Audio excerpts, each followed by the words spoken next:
Vamos lá, pessoal. Acabei aqui. Só vou falar com a doutora Esther aqui.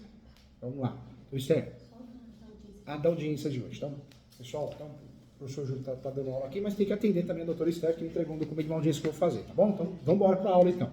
Vamos lá. Ó, o que eu quero falar para vocês hoje aqui? Nós temos o justo título de boa-fé. O justo título de boa-fé é muito mal estudado na faculdade de Direito. Ou melhor, nem é estudado, né, gente? Eu diria que 99% dos advogados não sabem o que é justo título de boa-fé. Presume, acha, mas achar é perigoso. Achar qualquer um acha, a gente tem que ter certeza. Então vamos estudar juntos o que é justo título de boa-fé. Cuidado! Justo título de boa-fé é qualquer documento escrito. Qualquer documento escrito que demonstre a boa-fé. Então, justo título de boa-fé para uso capião, para REURB, regularização fundiária, para uso capião extrajudicial, para ações possessórias. Quando eu tenho justo título de boa-fé, eu tenho um documento escrito que demonstre a boa-fé. A presunção da boa-fé relativa. Justo título é qualquer documento escrito. Pode ser um contrato de compra e venda, de promessa, compromisso, cessão de direitos possessórios, cessão de direitos hereditários, contrato preliminar. Pode ser qualquer contrato, declaração, cessão de direitos possessórios onerosa ou não onerosa. Pode ser um formal de partilha, uma carta de educação, uma carta de arrematação. Ou seja, pode ser uma escritura pública.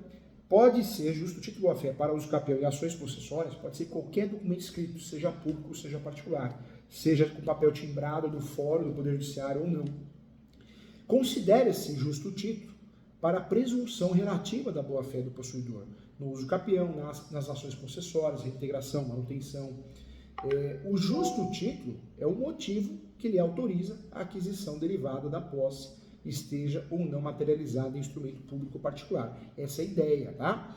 Nesse assunto, vale a pena lembrar que nós temos, sim, o enunciado 303 do Conselho de Justiça Federal.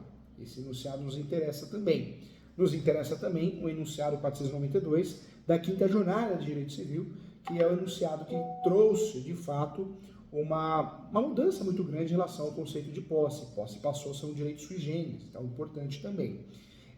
O que caracteriza o justo título? Vamos lá, então. Vamos com o professor Júlio aqui, vamos estudar. O justo título trata-se de um título que, em tese, apresenta-se como um instrumento formalmente idôneo a transferir a propriedade malgrado, né, ao presente algum defeito que impeça a sua aquisição. No Brasil, nós temos várias espécies de uso capião e a maioria não exige justo título. A espécie que exige justo título é o uso capião ordinário do 1242. Esse uso capião, sim, exige justo título. Então, de fato, se exige o justo título, eu tenho que juntar, e esse documento tem que ser reconhecido pelo juiz, pela juíza, porque senão eu vou perder a ação. E aí que mora o perigo. Porque muita gente junta qualquer documento achando que tem validade. E aos olhos do Poder Judiciário, não. Um contrato mal feito, um contrato de compra e venda, se não é por escritura pública, cumprindo o artigo 108, é um vício grave, é um vício de formalidade, diferente de uma cessão de direitos possessórios e afins. Então, um contrato, quando o título está errado, é muito mal feito, ou aquele contrato existe uma exigência na lei, né, como cessão de direitos hereditários, a compra e venda, que seja feita por escritura pública, não tem validade, ele não é reconhecido como justo título. Se aquele uso capião exige o justo título, eu vou perder a ação.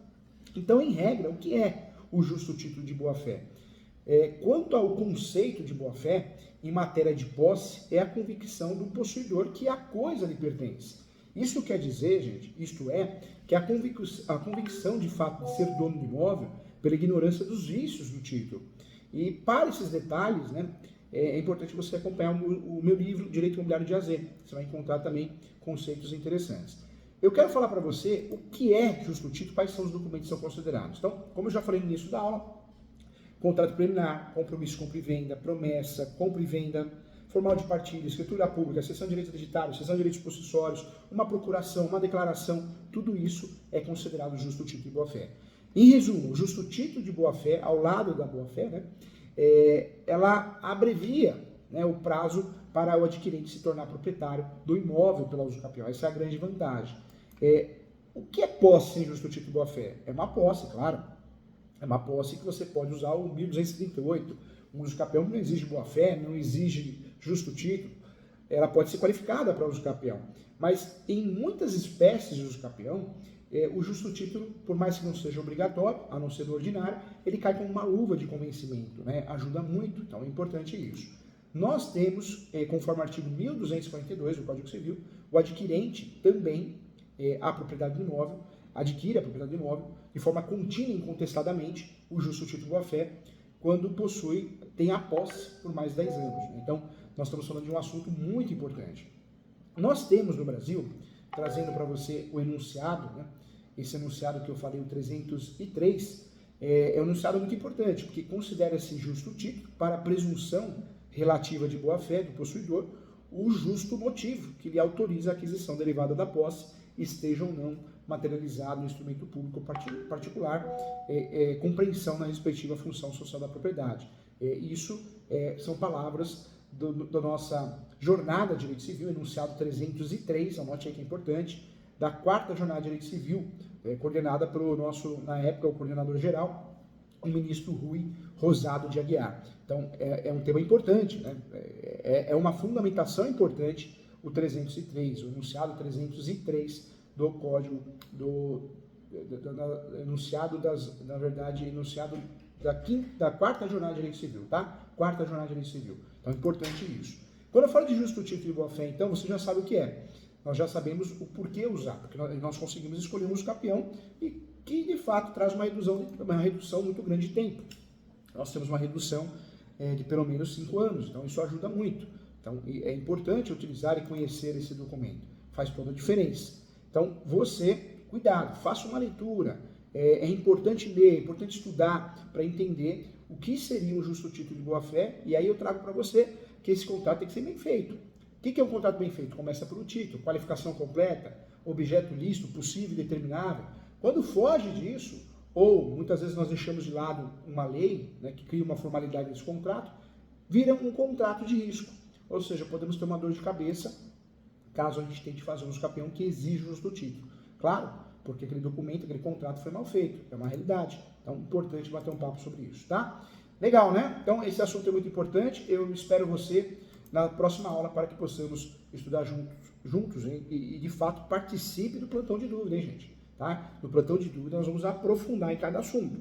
Após as aulas gravadas, mentorias, consultas autorizadas, né? É tudo para você ganhar engajamento, conhecimento. Mas o plantão de dúvida vai fazer a diferença na sua vida, porque nós vamos conseguir trabalhar de forma detalhada cada assunto. Então, participe do plantão de dúvida da pós-graduação de Direito Imobiliário. Na verdade, a pós-graduação de Direito de Uso Capião. A pós-graduação prática de uso capião. O professor hoje coordena 27 pós-graduações, né? Então às vezes eu confundo o nome mesmo. O importante é não confundir o assunto. Um beijo, fica com Deus e até lá.